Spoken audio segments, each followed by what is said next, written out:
Everyone, welcome back my channel CTET group में आप लोगों का स्वागत है। आज मैं आप लोगों के सामने सीटेट 2024 का जो सिलेबस है पेपर सेकेंड का वो मैं डिस्कस करूंगी कि इसमें कौन कौन से टॉपिक आते हैं। जो सीटेट की परीक्षा है वो 2 चरणों में आयोजित की जाती है, प्राइमरी और अपर प्राइमरी। जो प्राइमरी होता है यानी पेपर फर्स्ट कक्षा 1 से 5 तक होता है और अपर प्राइमरी 6 से 8th तक होता है, जिसे सेकेंड पेपर बोलते हैं। और इसमें प्रश्नों की जो संख्या होती है वो 150 होती है। इसका पूर्णांक भी 150 होता है, यानी 1 नंबर का 1 क्वेश्चन होता है। जो परीक्षा की अवधि यानी समय जो होता है वो 2.5 घंटे यानी 2 घंटे 30 मिनट का समय होता है। इसमें नकारात्मक अंक यानी निगेटिव मार्किंग नहीं देखने को मिली, अभी तक तो नहीं देखने को मिली, आगे हो सकता हो जाए। जो पेपर का माध्यम यानी मीडियम होता है वो द्विभाषी बाइलिंगुअल होता है, हिंदी और अंग्रेजी ये दोनों में प्रिंट होता है। जो इंग्लिश मीडियम से होता है वो अपना इंग्लिश में देता है और जो हिंदी मीडियम से होता है वो अपना हिंदी में देता है पेपर। ये तो हो गए। अब पेपर में कौन कौन से टॉपिक आते हैं। जो टॉपिक इसमें वैसे तो 5 टॉपिक दे रखते हैं, लेकिन आपको 4 टॉपिक चॉइस करने होते हैं। जो फर्स्ट टॉपिक है चाइल्ड डेवलपमेंट एंड पेडागोजी यानी बाल विकास और शिक्षा शास्त्र, ये 30 नंबर की होती है, चाहे पेपर फर्स्ट हो या सेकेंड हो, दोनों में सेम रहता है। और social studies and social science यानी सामाजिक अध्ययन यानी सामाजिक विकास, सामाजिक अध्ययन एंड सामाजिक विज्ञान। जो बच्चे BA BCom मतलब कॉमर्स से होते हैं वो अपना सामाजिक विज्ञान चॉइस करते हैं। ये 60 नंबर की होती है। इसके प्रश्नों की संख्या भी 60 होती है और अंक भी 60 होते हैं। ये जो R है ये ऑप्शनल होता है, चाहे आप सामाजिक विज्ञान लें या मैथ लें, मैथमेटिक्स एंड साइंस। जो बच्चे BSc BTech किए होते हैं वो अपना साइंस लेते हैं, साइंस या गणित जो जिसके पास सब्जेक्ट होता है वो लेता है। इसके भी 60 नंबर सेम होते हैं, इसीलिए ऑप्शनल होता है। लैंग्वेज फर्स्ट, जिस सब्जेक्ट में पकड़ अच्छी होती है, मतलब अच्छा ज्ञान होता है, नॉलेज, वो अपना सब लैंग्वेज फर्स्ट में लेता है, यानी हिंदी। ज़्यादातर लोग हिंदी ही लेते हैं, ये 30 नंबर का होता है। लैंग्वेज सेकेंड में भी ऑप्शनल होता है, चाहे आप संस्कृत लें या इंग्लिश लें, इसमें भी चॉइस होती है जिसके अच्छे नंबर आ सकें। इसमें मतलब स्कोरिंग करना होता है, तो ये भी 30 नंबर होता है। ये हो गया पेपर का पैटर्न कि इसमें कौन कौन से टॉपिक आते हैं। अब मैं आप लोगों को बाल विकास का पूरा जो बाल विकास का है कौन कौन से टॉपिक आते हैं, जैसे बाल विकास प्रारंभिक विद्यालय का बाल विकास की अवधारणा तथा अधिगम से उसका संबंध, मतलब विकास की कौन कौन सी अवधारणा होती है, अधिगम से उसका क्या संबंध होता है, बालकों के विकास के सिद्धांत कि बालक की कौन कौन सी अवस्थाएं होती हैं, आनुवंशिकता और पर्यावरण का प्रभाव, सामाजिकरण प्रक्रियाएं, सामाजिक विश्व बालक और शिक्षक, अभिभावक और मित्रगण, इसमें कौन किसका मतलब कैसा संबंध किसके साथ होता है, पियाजे कोहलर और वाइगोत्स्की निर्माण और विवेचित संदर्भ, बाल केंद्रित और प्रागामी शिक्षा की अवधारणा में मतलब कौन कौन सी शिक्षा होती है। जब बाल केंद्रित आता है तो शिक्षक और विद्यालय दोनों का संबंध दिया जाता है। बौद्धिकता के निर्माण का विवेचित संदर्भ, बहुआयामी बौद्धिकता मतलब मल्टीपल थ्योरी, कौन कौन सी मल्टीपल थ्योरी होती है, समाज निर्माण के रूप में लिंग भूमिकाएं, लिंग पूर्वाग्रह और शैक्षणिक व्यवहार मतलब जेंडर, इसमें मतलब यानी लिंग के आधार पर भेदभाव नहीं किया जा सकता है कि ये लड़का है या लड़की है, ये ऐसा नहीं कर सकता, ये सब्जेक्ट नहीं ले सकता। इस टॉपिक पे कोई भेदभाव नहीं किया जा सकता। शिक्षार्थियों के मध्य व्यक्तिगत विभेद, भाषा, जाति, लिंग, समुदाय, धर्म आदि की विविधता पर आधारित विभेदों को समझना, यानी लिंग, भाषा और जाति के आधार पर कोई भेदभाव नहीं किया जा सकता कि ये इस जाति का है, इस धर्म का है, इस टाइप, इसमें कोई भेदभाव नहीं किया जा सकता है। अधिगम के लिए मूल्यांकन और अधिगम के मूल्यांकन के बीच अंतर: विद्यालय प्रारंभिक मूल्यांकन, सतत एवं व्यापक मूल्यांकन, इवैल्यूएशन। मूल्यांकन संदर्भ और व्यवहारिक शिक्षार्थियों की तैयारी के स्तर के मूल्यांकन के लिए कक्षा में शिक्षण और विवेचित चिंतन के लिए तथा शिक्षार्थी की उपलब्धि के लिए उपयुक्त प्रश्न और तैयार करना। यानी बच्चों की कैसी तैयारी है उस आधार पे प्रश्न तैयार करना, उनकी भूमिका, एक भूमिका बनाना कि हमें किस टाइप से, किस तरीके से पढ़ाना चाहिए बच्चों को, किस तरीके से उनको ज्ञान मतलब सिखाना चाहिए। समावेशी शिक्षा की अवधारणा तथा विवेचित आवश्यकता वाले बालकों को समझना। जो विशिष्ट आवश्यकता वाले बच्चे होते हैं उनको किस प्रकार से पढ़ाया जाए, यानी जो गैर लाभप्रद और अवसर वंचित विद्यार्थियों सहित विभिन्न पृष्ठभूमि से आए शिक्षार्थियों को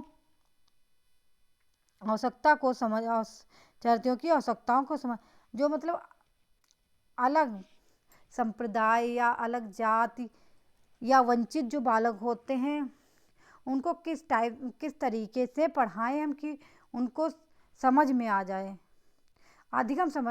अधिगम संबंधी समस्याओं, कठिनाई रखने वाले बच्चों को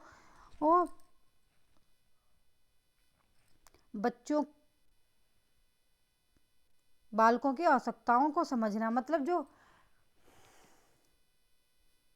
डिस्ग्राफिया, डिसलेक्सिया से ग्रसित होते हैं बच्चे, उनको किस प्रकार से समझाया जाए, इसमें ये सब बताया जाता है। समावेशी शिक्षा की यही मतलब है कि सारे बच्चों को एक साथ पढ़ाया जाए, सबको समान शिक्षा दी जाए।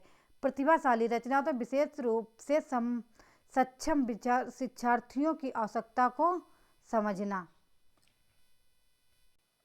अधिगम और शिक्षा शास्त्र यानी बच्चों को कैसे सिखाया जाए, पढ़ाने का तरीका।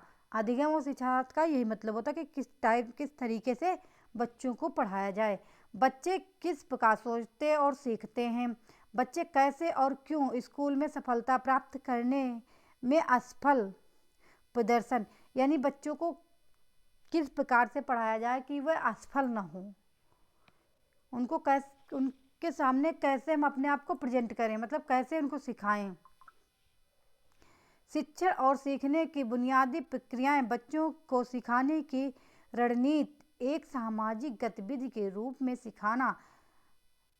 सीखने का सामाजिक संदर्भ। बालक एक समस्या समाधानकर्ता और वैज्ञानिक अन्वेषण के रूप में है।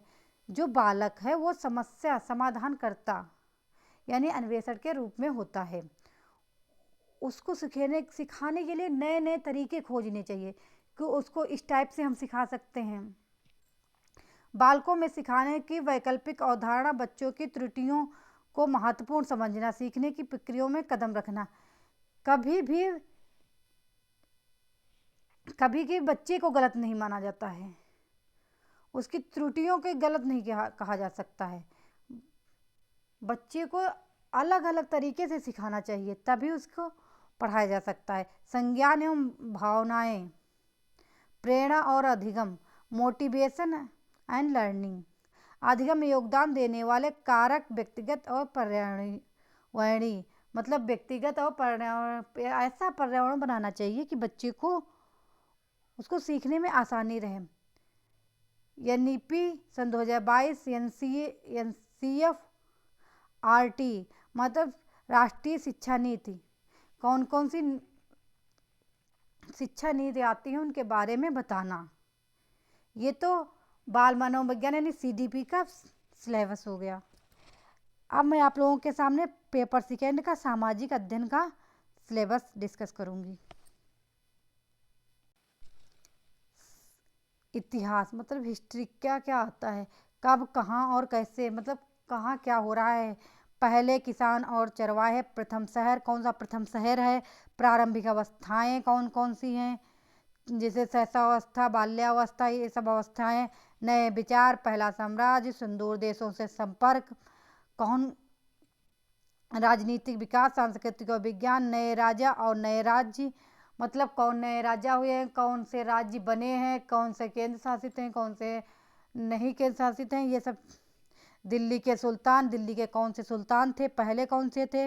वास्तुकला, एक साम्राज्य का निर्माण, सामाजिक परिवर्तन, क्षेत्रीय संस्कृतियाँ, कौन सी क्षेत्रीय संस्कृतियाँ हैं। कंपनी शक्ति की स्थापना, ईस्ट इंडिया कंपनी की स्थापना, ग्रामीण जीवन और समाज, उपनिवेश और जनजातीय समाज, 1857 का विद्रोह, मतलब क्रांतियाँ, महिलाएं और सुधार। ये तो हिस्ट्री हो गई। अब भूगोल, ज्योग्राफी में कौन कौन से टॉपिक आते हैं। भूगोल का सामाजिक अध्ययन और एक विज्ञान के रूप में ग्रह, सौरमंडल में पृथ्वी और ग्लोब। सौरमंडल से क्वेश्चन बहुत सारे पूछे जाते हैं। ये जो 6 से 6 से 8 तक बुकें होती हैं एनसीईआरटी की, ये सारी किताबें पढ़ ले तो जितनी थ्योरी हो वो सारी मतलब कंप्लीट हो जाएगी। और उसके बाद जो पैडागोजी, थोड़ा बहुत पैडागोजी से पढ़ लें तो बहुत अच्छे नंबर लाए जा सकते हैं। पर्यावरण अपनी समग्रता में प्रकृति और मानवीय पर्यावरण, वायु, पानी, मानव पर्यावरण, बस्ती, परिवहन, संचार, संसाधन, एक प्रकार, प्रकृति और मानवीय कृषि, ये इसमें से क्वेश्चन आते हैं। सामाजिक एवं राजनीतिक जीवन, राजनीतिक से भी क्वेश्चन पूछे जाते हैं। विविधता, सरकार, मतलब कौन सी सरकार बनी, स्थानीय सरकार, जीविका चलाना, किस प्रकार से कौन सा बिजनेस करें जिससे हम अपनी जीविका चला सकें, मीडिया को समझाना, लिंग के प्रति जागरूकता, लिंग के प्रति जागरूक करना, संविधान, संसदीय सरकार, नगरपालिका, सामाजिक न्याय और हाशिए पर पड़े लोग। इसमें संविधान भी पूरा डिटेल से पढ़ना होता है क्योंकि संविधान से बहुत सारे क्वेश्चन पूछे जाते हैं। शैक्षणिक मुद्दे यानी पैडागोजी, सामाजिक विज्ञान, सामाजिक अध्ययन की अवधारणा और प्रकृति, क्लासरूम प्रक्रियाएं, गतिविधियां और परिचर्चा, मतलब क्लासरूम की प्रक्रियाएं किस प्रकार से करवाई जाए, गतिविधियां और परिचर्चा भी करवाना चाहिए। उनको लर्निंग बाय डूइंग यानी करके सिखाना चाहिए, उनसे डिस्कस भी करना चाहिए बच्चों से। आलोचनात्मक सोच विकसित करना, पूछताछ, अनुभवजन्य साक्ष्य, सामाजिक विज्ञान, सामाजिक अध्ययन, शिक्षण की समस्याएं, स्रोत, प्राथमिक और आध्यात्मिक, प्राथमिक और माध्यमिक परियोजनाओं का काम, मूल्यांकन, और ये सब मतलब पढ़ाना भी चाहिए। उसके बाद इसका इवैल्यूएशन भी करना चाहिए यानी मूल्यांकन। Thank you very much. ये पेपर सेकेंड का सिलेबस है सीटेट का, सामाजिक विज्ञान का।